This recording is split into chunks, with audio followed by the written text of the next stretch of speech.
What is going on, guys? Welcome back to the channel. It has been a minute since I've done an install outside of the workshop, but we're here with Mercedes-Benz. We're doing an old Vito van. Factory head unit looks like this. It's pretty junk, so we're gonna be putting in our 9-inch unit, wireless CarPlay, wireless Android Auto, USB, good Bluetooth phone call quality, a lot of great features. We're gonna go through the full install, and as always, if you wanna pick up this kit, first link in the description, or head to the website www.shoptfb.com. But other than that, let's get into the install. So this is what the interior looks like, a 2015 Vito van. We've got a huge head unit in the middle with a tiny little screen. You basically have, Bluetooth, media, radio, not a lot of features. It's not touchscreen or anything like that. It's just a very basic head unit.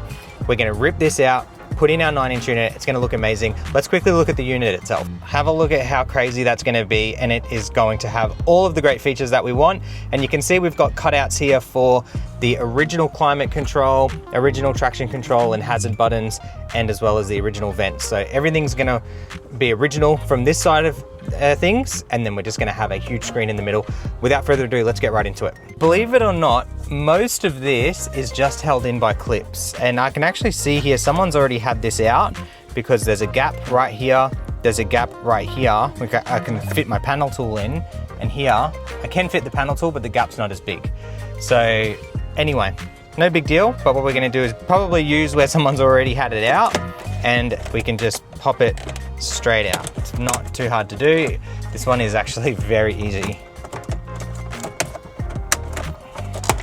Okay, when you do get to the harder clips, you do wanna use your panel tool to actually find the clip and pop it, and then it will come out. You don't need to put too much pressure on anything. And then we're basically just going to pull the vents out and around, and then unplug it. That is it, that's everything out. Now these cars are a lot of just clips. So this is all held in by clips. This is held in also by clips, and same with the vents. So very nice and easy. Just find the clips, pop them up, and then we're gonna pop this out, and the vents out, and we are going to transplant them into our brand new fascia. Nice and easy to do.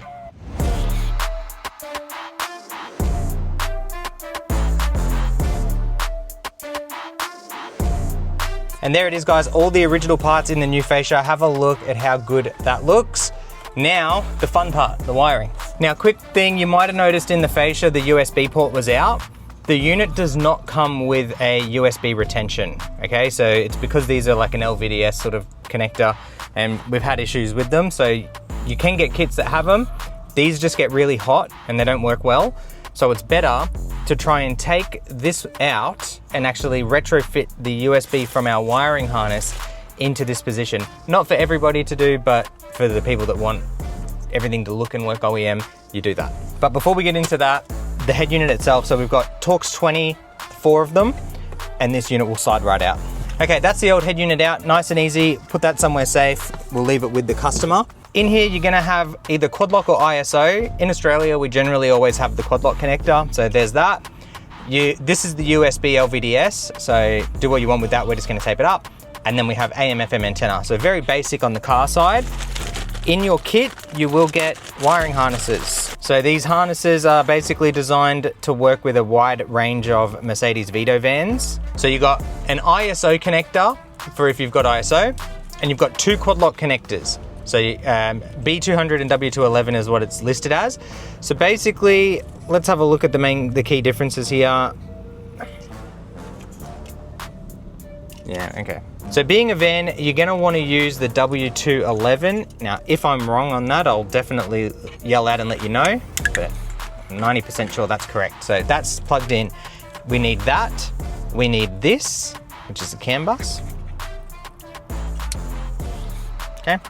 There is an extension CAN bus harness here, and I will work out what that's for, and I'll let you know, because I'm actually not too sure at this moment. Okay, while I'm waiting on that, in the meantime, it's totally up to you guys how you want to do this. If you just want it all like that, fine. You know what we're like. I like everything nice and neat. So I'm going to neaten up all of our cables. And just another thing to keep in mind as well, with your CAN bus module, it does have a connector on it, right? So the CAN connector on this side needs to plug in to what you've got on the car side. Otherwise, you're not going to get CAN and half your things won't work. So keep that in mind. And that's pretty much it. we'll work out what that extension's for. That's your main power harness. There's a CAN bus output plug, which is a 2-wire, 8-pin plug. So that goes into the head unit. These ones here you don't need. So just, if you're gonna cut them off, be very careful, especially if it's plugged in. You need to cut the powers one by one.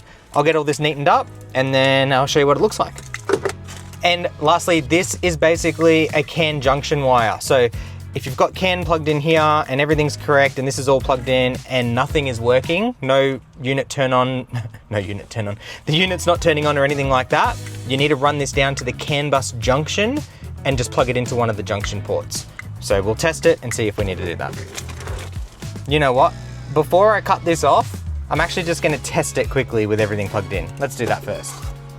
Rather than assuming, because I was about to cut it off and I thought, oh, hang on a minute. If I've got the wrong plug, it ain't gonna work. So you only really need one and that CAN bus connector plugged in, boom. So with these two plugged in, if I turn the car on, we should get power or a unit turn on, something like that.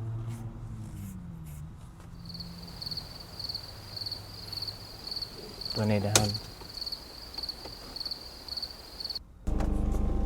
Oh, there we go. So would you look at that? The harness that I thought we didn't need was the one that we did need, and I didn't need to run the CAN junction. So if we turn that on, get key, we get ignition, which means it's reading CAN bus. For radio, we'll just hit that on and I'll check the volume. Yep. Steering wheel controls are working too. Okay, that shows us CAN bus is working, so we don't need that CAN junction plug. So the takeaway from there is, guys, test every plug, all right? I assumed it was this one, and it wasn't, so thank God I didn't chop that one off. Now I know which plug we need. I've got the CAN bus adapter connected with the CAN harness, so we're all good there. CAN module, I should say. This extension we don't need, so we can just tape it up, and that's it. These two here are the harnesses that we don't need.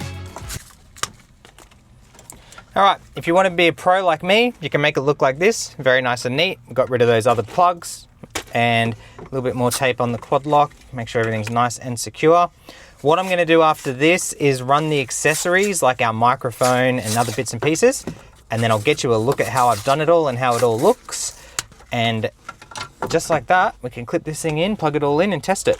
Might notice here I've got a microphone. This is an upgraded microphone that we've had made for all of our head units, all right? So the units usually come with a very basic microphone. We like to do a very good microphone. So, and we can test that call quality as well. So I'll get this done and show you how it all looks, and then we'll get to the next bit. I've already put the A-pillar back on, but the GPS antenna is basically right around here. We generally put it in this location, and wiring runs all the way up over to here, where you'll see a little microphone. That is the microphone for the head unit. Coming back down to here, we are basically ready to plug the unit in. Now, for the unit itself, I did get that USB in to the original location. So if we go to the back side here, you'll see our USB in the OEM location, and then we've just got that plugged into the unit, so up over here.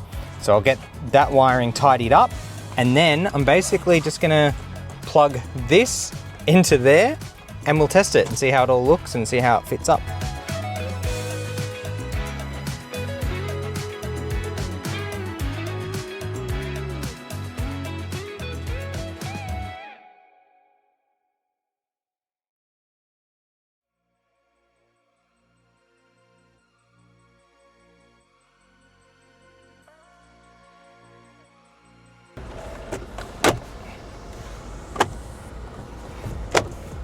Guys, there it is. Get a look at that. Have a look at just how clean everything lines up. The little bit that was popping out down here before is all lined up perfectly now. Factory USB, well, aftermarket USB in the factory location. Clean, clean, clean. All this stuff works, all this stuff works, and all of this stuff works. This is pretty crazy. Steering wheel controls, we can check our volume. Volume's all working. We can go over to radio. We need to set the time and date. We can go to basically set a station. So you jump on a station, press and hold, and it saves it. So we've actually got a few saved in here already. So they're all ready to go. press the home button, brings us right back to home. So from the left side, we've got settings. All of the unit settings and stuff are in here. I've already gone through and changed a bunch of settings. Very important that we do this so everything works as it should. Equalizer if you want to customize your audio. Bluetooth will pair for CarPlay, Android Auto. I'll show you that in just a second. Radio, navigation, so you can actually choose what this opens. We've chosen Google Maps. This Google Maps will either need a hotspot or a SIM card to work. And then all of the apps, and you go through here and you can just see just how fast this unit is, guys. We use the best processor that you can get in all of our units, so you get this very snappy, fast interface. YouTube, here if you want to use that, you can go to Play Store and you can download a bunch of apps, whatever you want, you can go ahead and download. If you go back over here to Z-Link, this is the latest Z-Link, it's the best one you can get. And we basically have everything that we need here, background connection on. These are the settings that you'll want to copy. And we're going to go back home and let's show you CarPlay and how quick this thing connects. So we're going to go to Bluetooth and settings, and then we're going to go to our phone and we're going to find Vito CarPlay. Pops up straight away, pair, allow, keep your phone handy. It's going to successfully pair right here. And basically, it may ask you on your phone if you want to connect. It may ask you here if you want to connect CarPlay. Sometimes it does, sometimes it doesn't. It's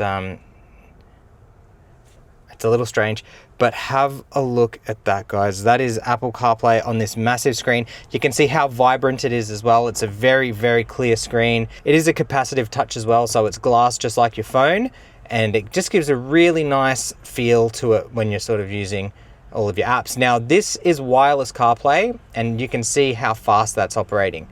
That is connected to my phone without a cable, and we're getting really fast data transfer through here. Phone, if you want to make a phone call, Apple Music, Apple Maps, go over.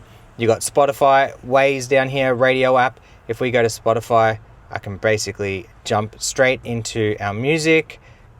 And here we go. Get the volume up on the steering wheel.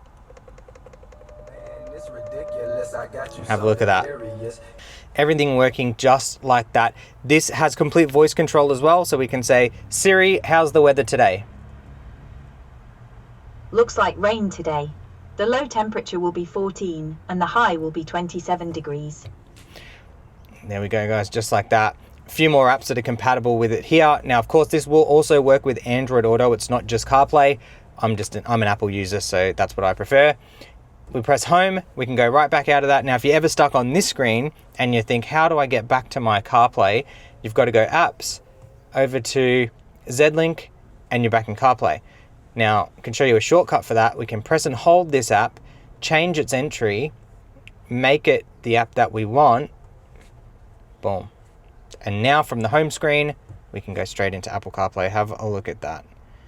Very nice and neat. Let me know what you think. This is basically the whole system said and done. Everything is in and working. Works with the car. Turn the key off. The unit will shortly turn off. And that is exactly what we want, guys. 9-inch screen. Perfect fitment. Love it. All right, guys, it is 2:10. We got here at about 12:30, so not even 2 hours of install time, and this job is done, and that is to my standard. Everything taped up, A-pillar was removed, microphone up in the top there. Everything is to a very high standard. If you were to do this at home, you can do this in 30 minutes or less. It's a very, very quick install for this car, and it gives you your CarPlay, Apple Maps, Android Auto, all that good stuff. Everything works. I just realized I actually forgot to test one thing. So let's do that right now. Oh, g'day, brother. Bah, how's it sound? How's it sound? Can you hear me? Yeah, I can hear you. How's the Bluetooth sound? Yeah, not bad. Good? Yeah, it sounds pretty good. Okay, perfect. Thank you. All good. All good. Talk to you later. I'll see you soon. I'll see you. Bye. Bye. And there you go, guys. That is Bluetooth checked out from Jaden, who is also an installer, so we listen to these things every single day. He said it sounds good, so that's exactly what we need. I do also need to set the time and date. And that is it. Phone tested, time and date is now set, and that is the unit complete. So like I was saying, very quick install, very nice and easy to do, works very well. If you have any questions, drop them in the comments below. If you want to pick up this exact unit, first link in the description, or head to our website, www.shoptfb.com. all of these units will come with our upgraded microphone and the upgraded internal hardware and software to make this thing as fast as it is. And that is pretty much it, guys. Like the video, subscribe to the channel, and we'll catch you in the next one.